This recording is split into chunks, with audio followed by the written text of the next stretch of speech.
तो जी दूसरी तरफ सिंध हुकूमत, I think that is the joke. इससे बड़ा आगे मैं कुछ कहूंगा तो वो फिर लोग बुरा मानते, तो बस ये सिंध हुकूमत, दिस इज द जोक। तो जी सिंध हुकूमत ने फिर से एक बड़ा कारनामा किया है। काफी लोगों को नहीं पता होगा क्योंकि मीडिया सेंसरशिप। तो सिंध हुकूमत ने दरिया सिंध पे जो है वो फेरी सर्विस एक शुरू की है। और ये बेसिकली फेरी कश्ती होती है और इस सयाहों को दरिया सिंध पे घुमाने के लिए और उनको डॉल्फिन दिखाने के लिए शुरू की गई है। तो मैं क्या कहूँ इसको मैं बगैर बदतमीजी कहे अंग्रेजी में कह देता हूँ। अंग्रेजी में कहता हूँ कि being ignorant is one thing, but then being ignorant and being confident about it is another thing. तो अगर आप बेवकूफ हैं तो वो तो चले, अनपढ़ हैं जो भी है वो तो है, लेकिन अगर आप उस पर कॉन्फिडेंट भी हैं तो वो that is recipe for disaster. फिर लोग आपका मजाक उड़ाएंगे। तो सिंध हुकूमत ने जो फेरी सर्विस शुरू की लोगों को ब्लाइंड डॉल्फिन दिखाने के लिए, सिंधी में बुल्लड़ कहते हैं इसको, डॉल्फिन को। तो ये ब्लाइंड डॉल्फिन इन्होंने कहा कि हम फेरी सर्विस से दिखाएंगे लोगों को।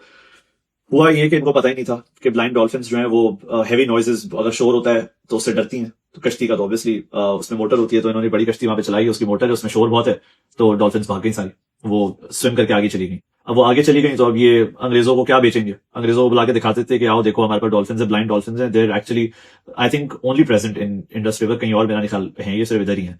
तो वो सारी स्विम करके डर के आगे चली गई, कहीं पता नहीं कहाँ गई हैं। तो अब क्या दिखाएंगे भाई लोगों को जो पैसे लिए थे गोरों से, उनको डॉल्फिन दिखाने के लिए? खुदा का खौफ करें आप लोग थोड़ा सा।